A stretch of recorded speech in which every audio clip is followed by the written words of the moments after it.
Good afternoon and welcome to another episode from the Mental Health Pilot. I hope everybody's okay. Today I'm going to read for you a poem that I wrote years ago about the First World War. It's called Tommy. Tommy awoke from his deathly sleep and realised he was still in this eternal nightmare. He tried to open his frostbound hands and sight his rifle on the lone oak tree. The sleep was rubbed away with muddy fingers, no time to wash at the front. I wonder what the Germans look like. I've never fired a shot in anger yet.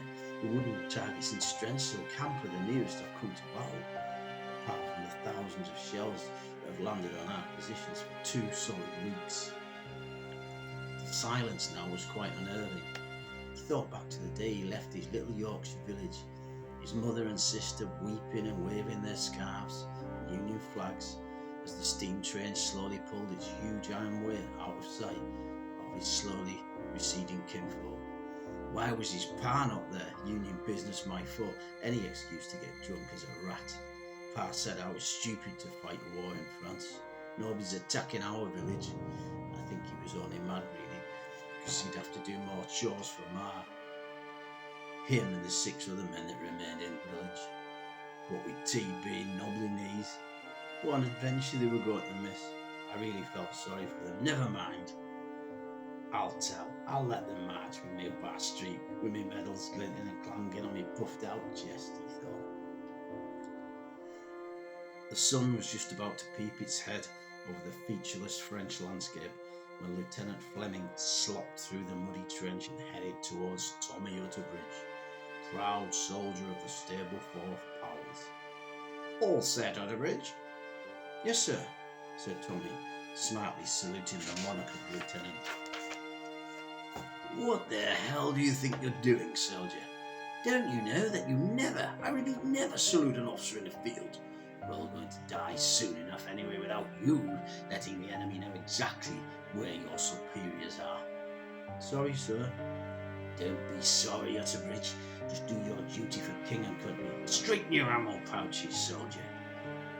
With that, the officer waded off through the thick mud from whence she came. Some of the other soldiers looked at Tommy and laughed. Don't worry, son, said Corporal Stubbins. That fat tall lad will get it soon enough. Officers have a habit of accidentally getting in a line of fire, if you know what I mean.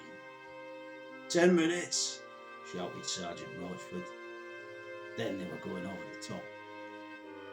Tommy was ready to go. He'd show the Germans that stable 4th lads can fight, working himself into a rage to dispel the fear. But it didn't work. 2 minutes! He felt a knot in his stomach burning like hot coals. He needed to empty his bowels. It was too late. He nervously looked to his left and right at the long lines of khaki-clad men, bayonets fixed, their faces as white as alabaster, their eyes bulging like the eyes of the cows in the abattoir the day his grandpa took him to educate him in the ways of the world. Don't feel a thing, son. He shut his eyes at the last second as the spike pierced the cow's skull, and he breathed in the sweet, warm smell of blood before he vomited over his grandpa's hobnail boots. Oh dear, Tommy lad, what's to do? I'll make a farmer if you want, dear. A bit too much to take in that day for an 8-year-old boy. Then came the British artillery barrage. Dear God, thought Tommy, they must be aiming directly at us, as the shells came screeching overhead and landed on the enemy positions, churning up the already destroyed landscape. Lieutenant Fleming and Sergeant Rochford stood on the trench parapet, both looking at their watches. The lieutenant put his whistle to his mouth. Tommy's heart was beating so fast he could hear it above the noise of the artillery barrage. Then came the dreaded whistle blast and over the top! It all seemed so strange. Tommy was really at war now. Him and his pals were going to win this war today. The Germans couldn't withstand this onslaught for long, he hoped. Tommy felt himself falling forward like the day he fell into Farmer Black's pond when he was fishing. He must keep going, catch up with his pals, kill the enemy. I'll salute all the German officers, he thought, and started laughing. He tried to stand up but failed. Looking down, he could not see his legs. Oh, I must have stood in quicksand, and they'll come and pull me out soon. It was dark now, and Tommy could hear voices. Sergeant, Sergeant, he shouted. Here they come. I hope the lieutenant doesn't shout at me for being muddy and losing my helmet. Tommy felt dizzy, but he still held his rifle in a firing position. His legs were hurting now. Must be the cold, he thought, as he slipped in and out of consciousness. I'll have to get out of this stream soon, Tommy thought. I've caught 2 fish already, and the night chill is setting in. The battle had raged on all day, and thousands of British and German soldiers were killed for 600 yards of mud. What remained of the pals trudged back towards their own lines, collecting the wounded and dead as they went. Neither side had gained an inch.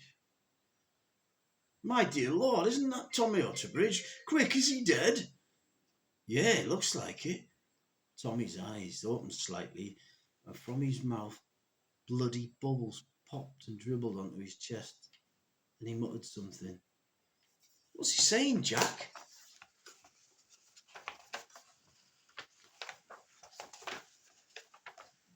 The soldier put his ear close to the dying young boy's face. He said, I knew you would come in the end, Pa. I hope you like that poem. If like's a good word, or the right word. So remember, if you like this channel, just subscribe, as they say, hit the bell, and always remember, be yourself.